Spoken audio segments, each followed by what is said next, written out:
নমস্কার বন্ধুরা, আমার চ্যানেলের আরও একটি নতুন পর্বে আপনাদেরকে স্বাগত। আজকে কিন্তু আমি বানিয়ে নিচ্ছি পনিরের এক অন্যরকম মজাদার রেসিপি। পনির খেতে কিন্তু ছোট থেকে বড় সকলেই ভীষণ পছন্দ করে, তাই জন্য কিন্তু আজকের এই রেসিপিটি দেখে বাড়িতে অবশ্যই একবার বানিয়ে দেখবেন। আশা করি কিন্তু সকলের ভীষণ ভালো লাগবে। চলুন রেসিপিটি তাহলে স্টার্ট করা যাক। পনিরের এই রেসিপি বানানোর জন্য কিন্তু আমাদের লাগবে পনির। তার জন্য এখানে আমি 250 গ্রামের মতো কিন্তু পনির নিয়ে নিয়েছি। আর পনিরগুলোকে কিন্তু একদম ছোট্ট ছোট্ট করে আমি কেটে নিয়েছি। দেখুন, আমি কিন্তু আপনাদেরকে দেখিয়ে দিলাম। আর এখানে মশলার জন্য লাগছে 2 টেবিল চামচ পরিমাণ পোস্ত। পোস্তটাকে এখন জল দিয়ে কিন্তু 15 মিনিটের জন্য আমি ভিজিয়ে রাখবো। আর আমার এখানে লাগছে 10-12টার মতো কাজু। কাজুটাকেও কিন্তু এখানে আমি জল দিয়ে 15 থেকে 20 মিনিটের জন্য ভিজিয়ে রেখে দিচ্ছি। এতে কিন্তু পোস্ত আর কাজুটা বাটার সময় খুব ভালো করে বাটা যাবে। এখানে আমি কড়াই বসিয়ে দিয়েছি। কড়াইয়ে দিয়ে দিয়েছি পর্যাপ্ত পরিমাণ তেল। তেলটা এখন গরম হওয়ার জন্য আমি একটুখানি অপেক্ষা করে নিচ্ছি। এই তেলটাতে কিন্তু পনিরগুলোকে আমি খুব ভালো করে ভেজে নেব। এখানে আমি এখন পনিরের কিউবগুলোকে কিন্তু দিয়ে দিচ্ছি। আর একদম লাল লাল করে কিন্তু পনিরগুলো আমাদের ভেজে নিতে হবে, তাহলে কিন্তু এই রান্নাটির টেস্ট পাওয়া যাবে। পনিরগুলো এখন আমি সময় নিয়ে কিন্তু একদম লাল লাল করে ভেজে নেব। পনিরটা ভাজতে মোটামুটি আমাদের 5 থেকে 7 মিনিটের মতো সময় লাগবে। আর অবশ্যই কিন্তু পনিরগুলোকে হাই আঁচে ভেজে নেওয়ার চেষ্টা করবেন। দেখুন, পনিরগুলো কিন্তু এখানে খুব সুন্দরভাবে আমি ভেজে নিয়েছি। এখন পনিরগুলোকে কিন্তু আমি তেল থেকে উঠিয়ে নিচ্ছি। পনিরগুলো এখন আমি তেল থেকে উঠিয়ে একটা থালার মধ্যে রেখে নিয়েছি। কিন্তু এখন এই পনিরগুলোকে একটা বাটির মধ্যে দিয়ে এখানে আমি দিয়ে দেবো দুধ।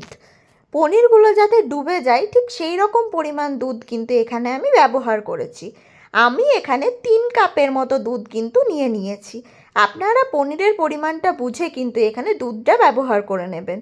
এরপরে কিন্তু পনিরগুলোকে খুব ভালো করে একটুখানি নাড়িয়ে ডুবিয়ে দিয়ে কিন্তু আমি ঢাকনা চাপা দিয়ে রেখে দেবো 15 থেকে 20 মিনিটের মতো।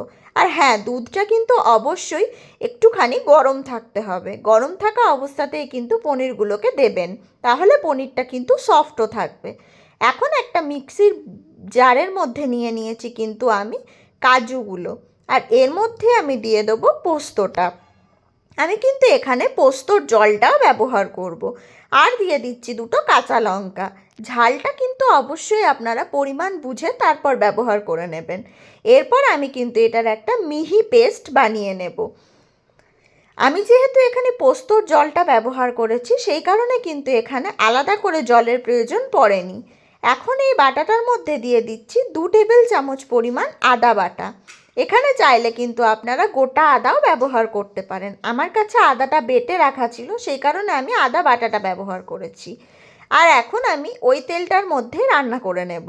তার জন্য দিয়ে দিচ্ছি একটা তেজপাতা, 2টো দারচিনি, 2টো ছোটো এলাচ আর 4-5টার মতো লবঙ্গ। ফোড়নটা এখন খুব ভালো করে আমি কিন্তু নাড়িয়ে নিচ্ছি, ফোড়নটার থেকে একটা মিষ্টি সুন্দর গন্ধ বেরিয়ে আসা পর্যন্ত। মোটামুটি 30 থেকে 40 সেকেন্ডের মতো কিন্তু ফোড়নটাকে খুব ভালো করে নাড়িয়ে নিতে হবে। ফোড়নটা এখানে আমার ভেজে নেওয়া কিন্তু কমপ্লিট।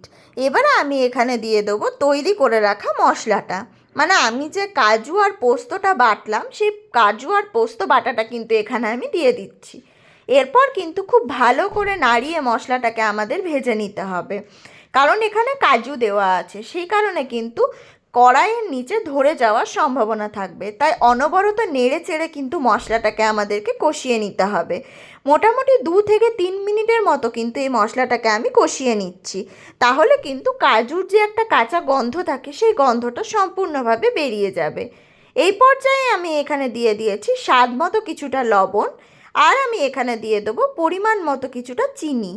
এখানে কিন্তু আর কোনো রকম মশলার ব্যবহার হবে না, শুধুমাত্র লবণ এবং চিনিটাই কিন্তু এখানে ব্যবহার করতে হবে। দেখুন, মশলাটা কিন্তু এখানে আমার সম্পূর্ণভাবে কষিয়ে নেওয়া হয়ে গেছে। আর কি সুন্দরভাবে কিন্তু মশলাটার থেকে তেলও ছেড়ে দিয়েছে। যেহেতু আমি পনিরের হোয়াইট গ্রেভি বানাবো, সেই কারণে কিন্তু এখানে কোনো রকম কোনো মশলার ব্যবহার আমি করব না। এরপরে আমি দুধ পনিরটা কিন্তু এখানে দিয়ে দেবো। যে পনিরটাকে আমি দুধের মধ্যে ভিজিয়ে রাখার কারণে কিন্তু পনিরটা এখানে যথেষ্ট পরিমাণ সফট হয়ে গেছে। এখন এই দুধ আর পনিরটা দিয়ে খুব ভালো করে একবার মিশিয়ে নিয়ে কিন্তু আমি ঢাকনা চাপা দিয়ে এটা হতে দেব মোটামুটি 5 থেকে 7 মিনিটের মতো।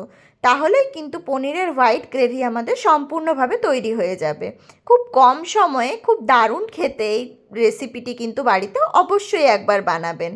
আর যারা যারা এখনও পর্যন্ত মুন সিম্পল কুকিং সাবস্ক্রাইব করেননি তারা অবশ্যই আমার চ্যানেলটিকে সাবস্ক্রাইব করে নেবেন, আর পাশে থাকা বেল আইকনটি প্রেস করতে কিন্তু একেবারে ভুলে যাবেন না।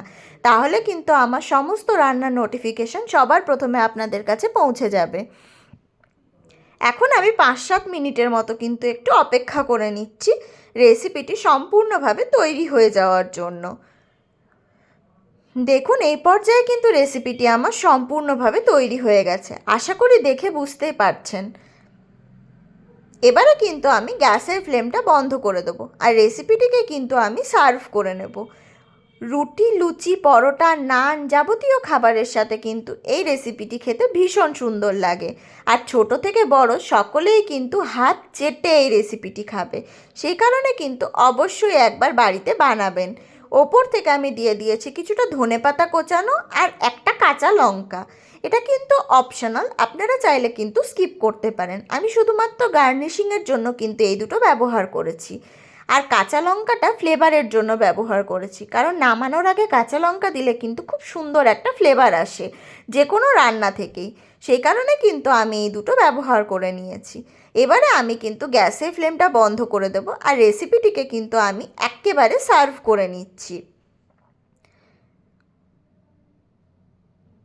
আমি খুব ভালো করে এখানে কিন্তু মিশিয়ে নিলাম ধনেপাতা এবং কাঁচা লঙ্কাগুলো।